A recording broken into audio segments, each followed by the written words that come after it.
मेरठ का सौरभ राजपूत हत्याकांड सुर्खियों में छाया हुआ है। सौरभ की पत्नी मुस्कान दस्तोगी ने अपने प्रेमी साहिल शुक्ला के साथ मिलकर जिस जघन्य तरीके से अपने पति सौरभ राजपूत की हत्या की है, उसके बाद कई सवाल खड़े हो रहे हैं। बता दें कि सौरभ राजपूत लंदन में काम करते थे और फरवरी महीने के आखिरी हफ्ते में मेरठ वापस लौटे थे। सौरभ राजपूत की आरोपी पत्नी मुस्कान और उसका प्रेमी अब दोनों पुलिस हिरासत में हैं। पुलिस इस हत्याकांड को लेकर दोनों से कड़ी पूछताछ कर रही है। इस पूछताछ के दौरान दोनों ने कई चौंकाने वाले खुलासे किए हैं। मीडिया रिपोर्ट्स के मुताबिक मुस्कान ने पुलिस को बताया कि वो पिछले साल नवंबर से ही पति सौरभ की हत्या करने की साजिश रच रही थी। मुस्कान ने साहिल के साथ मिलकर हत्या करने और डेड बॉडी को ठिकाने लगाने का प्लान भी बनाया हुआ था। पुलिस की पूछताछ के दौरान ये भी पता चला है कि मुस्कान ने सौरभ से झूठ बोला था कि उसे एंजाइटी रहती है और नींद नहीं आती है। जिसके बाद सौरभ उसे डॉक्टर के पास लेकर गए थे, जहां डॉक्टर से उसने नींद की गोलियां भी ली थी। इसके बाद मुस्कान ने हत्या वाले दिन सौरभ को वही नींद की गोली खाने पीने की चीज में मिलाकर दी, जिस वजह से सौरभ गहरी नींद में सो गए। जिसके बाद नींद में सोए पति सौरभ राजपूत के सीने में पत्नी मुस्कान ने धारदार चाकू घुसेड़ दिया। इसके बाद साहिल ने भी चाकू से कई ताबड़तोड़ वार किए। इसके बाद सौरभ की मौत हो गई। दोनों ने एक साथ मिलकर सौरभ के शव को कई टुकड़ों में काटकर एक ड्रम में डाला और उसे सीमेंट से पूरी तरह पैक कर दिया। मेरठ में मुस्कान नाम की महिला ने अपने आशिक साहिल के साथ मिलकर अपने पति सौरभ की बेरहमी से हत्या की। हत्या करने के बाद उसने लाश के करीब 15 टुकड़े किए और उन टुकड़ों को पानी के ड्रम में उसने इस तरीके से छिपाया कि उसकी बदबू बाहर तक ना आ सके। और इस वारदात को अंजाम देने के बाद ये यहाँ से शिमला घूमने के लिए चले जाते हैं मुस्कान और उसका आशिक साहिल। जिस तरीके से ड्रम में इन लोगों ने बॉडी के टुकड़ों को छिपाया था, निश्चित तौर पर जब पहली नज़र में देखने से पता ही नहीं चल रहा था कि यहाँ पर कोई लाश छिपी हुई है। पुलिस को जब पता चला, पुलिस भी पहली बार जब पहुँची तो उसे विश्वास नहीं हो रहा था, क्योंकि दरअसल अगर हम आपको बताएं कि लगभग इसी टाइप का वो ड्रम था जिसमें सबसे पहले ये लोग लाश के 15 टुकड़े करते हैं और उन टुकड़ों को इस टाइप के ड्रम में डालने से पहले सबसे पहले ये लोग सीमेंट अंदर डालते हैं, उसके बाद टुकड़ों को डालते हैं और उसके बाद फिर ऊपर से सीमेंट कर देते हैं। इतना ही नहीं, ढक्कन बाकायदा इस पर लगाया जाता है और उसे भी उसके चारों तरफ भी सीमेंट से पैक कर दिया जाता है। निश्चित तौर पर इस टाइप का ड्रम में सीमेंट के ऊपर बॉडी के पार्ट्स और उसके ऊपर फिर से सीमेंट और ढक्कन पर भी इस तरीके से सीमेंट लगाया जाता है कि पहली नज़र में देखने पर किसी को पता ही नहीं चलेगा कि ड्रम में बॉडी के पार्ट्स हैं, लाश के टुकड़े हैं। और यही वजह है कि जब पुलिस पहली बार पहुंचती है, पुलिस को मुस्कान ये बताती है कि लाश के टुकड़े जो हैं वो ड्रम में छिपाए गए हैं, लेकिन पुलिस को यकीन नहीं होता है उस ड्रम को देखने के बाद। जिसके बाद साहिल को भी बुलाया जाता है और उसके बाद जब ड्रम को खोला जाता है, निश्चित तौर पर तब पुलिस की आंखें भी सन्न रह जाती हैं। दरअसल इन लोगों ने एक साजिश के तहत सबसे पहले सौरभ को नींद की दवा दी रात में खाने में। उसके बाद जब सौरभ बेहोश हो जाता है, उसके बाद उसका कत्ल करते हैं और कत्ल करने के बाद बॉडी को बाकायदा बाथरूम में ले जाकर उनके इस तरीके से टुकड़े किए जाते हैं कि वो ड्रम में आसानी से छिपाया जा सके। फिलहाल ये दोनों पुलिस की गिरफ्त में हैं। पुलिस मामले की तफ्तीश कर रही है। लेकिन अगर हम आपको तस्वीरों के ज़रिए ड्रम को दिखाना चाहें तो आप देख सकते हैं लगभग इसी टाइप का वो ड्रम था। गहराई आप साफ तौर पे ड्रम का देख सकते हैं। नीचे बाकायदा सीमेंट पहले लगा था, फिर बॉडी के पार्ट्स और फिर यहाँ पर भी सीमेंट और ढक्कन पर बाकायदा सीमेंट लगाकर पैक कर दिया गया था। फिलहाल पुलिस का ये कहना है कि मामले की तफ्तीश लगातार जारी है।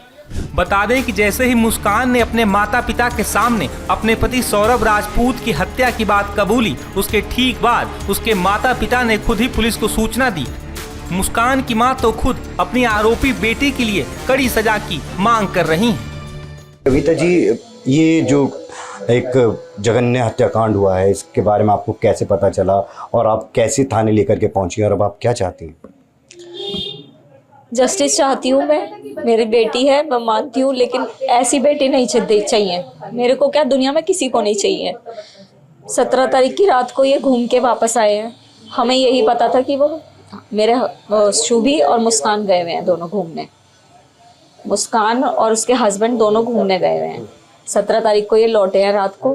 केवल हमें ये उसने अपनी बेटी को मैसेज करा था कि मैं बेटा मम्मा रात तक आ जाएगी, इसलिए हमें पता था कि वो 17 तारीख की रात को आ रही है। हमसे कोई बात नहीं हुई उसकी। 18 तारीख की 12 बजे उसकी वीडियो कॉल आई मेरे पास कि मम्मी मैं आ गई हूँ। मैंने कहा ठीक है बेटा, मेरी पीहू से बात करवा दो। उसकी बेटी है पीहू, मुस्कान की। उससे हमने बात करवाई। बात करते करते वो रोने लगी मुस्कान। मैंने कहा बेटा क्या हुआ, तुम वहाँ पे घूमने गए थे या लड़ने गए थे? मुझे यही लगा शुरू से लड़ते हुए आ रहे हैं दोनों, श्रुभी सौरभ आपस में। होती हैं आर्ग्यूमेंट्स, ऐसा नहीं कोई भयंकर वाली लड़ाई होती है, आर्ग्यूमेंट्स होती हैं। मैंने कहा फिर तुम्हारी दोनों की कोई आपस में बहस हो गई है? कह रही हाँ मम्मी हुई है। मैंने कहा क्या बात है बताओ? कह रही मम्मी घर आके बताऊंगी। मैंने कहा ठीक है घर आ जा। जब हमारी 12 बजे बात हो गई, उसके बाद ये 4 बजे आई है शाम को हमारे पास। 4 बजे आते ही मेरे से हग करा उन्होंने और खूब तेज रोने लगी। मैंने कहा क्या हुआ बेटा, तू क्यों अपने मम्मी पापा की हालत बिगाड़ रही है, क्या हुआ है बताओ? कह रही मम्मी सौरभ नहीं रहे। मैंने कहा तेरा दिमाग चल गया है, रात में सौरभ आए और तू कह रही है अब रात में सौरभ नहीं रहे दिन में आके। मैंने कहा तेरा दिमाग आउट हो गया, क्या हो गया? नहीं मम्मी सौरभ नहीं रहे, उनका मर्डर हो गया। मैंने कहा मर्डर हो गया? कह रही कैसे? कह रही कि मम्मी रात 4 तारीख को उसके घर वाले सौरभ के बहन और उसके जीजाजी और उसके बड़े भाई तीनों ने आके मेरे सामने उसे मार डाला। उसने हमें ये कहानी सुनाई आके मुस्कान ने। तो आपको कैसे पता चला कि मुस्कान ने ये हत्याकांड को क्यों अंजाम दिया है, क्यों हत्या करी, कैसे आपको पता चला? उसने हमें जब हमने सब उससे बात पूछी, उसके बाद उसने हमसे ये कहा कि साहिल ने कहा था इससे कि अब तुम्हारे हस्बैंड आ गए हैं, अब तुम नशे नहीं कर सकती मेरे साथ।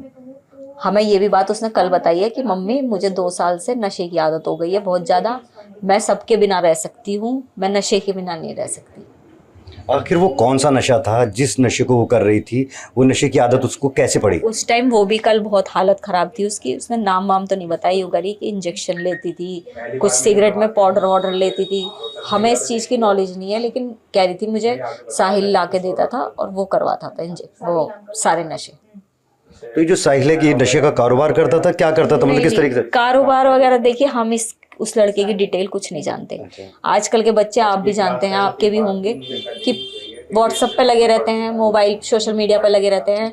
बच्चे किससे बात कर रहे हैं, क्या कर रहे हैं, वो पेरेंट्स को नहीं पता होता, और यंग बच्चों का तो बिल्कुल ही नहीं पता होता। वही उसकी स्थिति थी।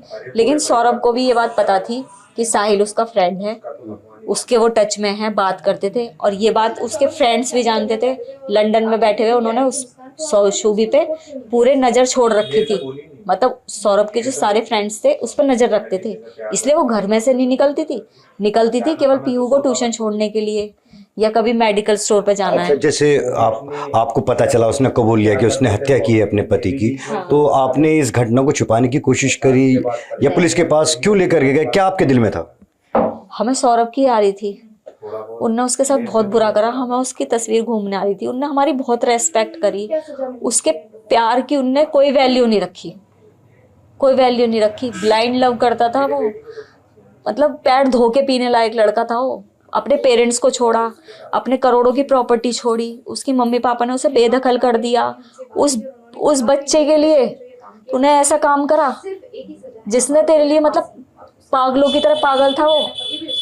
हम मजाक मजाक में कहते थे, उस पीहू को चिढ़ाते थे कि ब्रह्मपुरी का पागल आदमी कौन, तो खुद भी बोलती थी वो। सौरभ को कह रहे हो ना, मेरे पापा को कह रहे हो ना आप, उस बेचारे के लिए।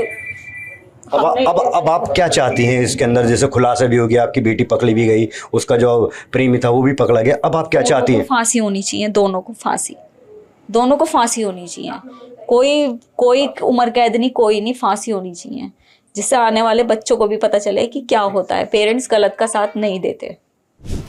बता दें कि सौरभ राजपूत ने जब मुस्कान से लव मैरिज की थी तो उनकी अपने परिवार से भी अनबन हो गई थी, जिसके बाद वो मेरठ में ही एक किराए के घर में रहते थे। लंदन में नौकरी के दौरान पत्नी मुस्कान और बेटी यहाँ रहते थे, और जब सौरभ लंदन से वापस लौटते थे तो वो भी यहीं रहते थे। मुस्कान की शादी के बाद सौरभ का अपने घर आना जाना नहीं होता था। हालांकि हत्या के बाद जब टुकड़ों में बटा शव उनके घर पहुंचा तो उनके परिजन दहाड़े मार कर बिलखने लगे।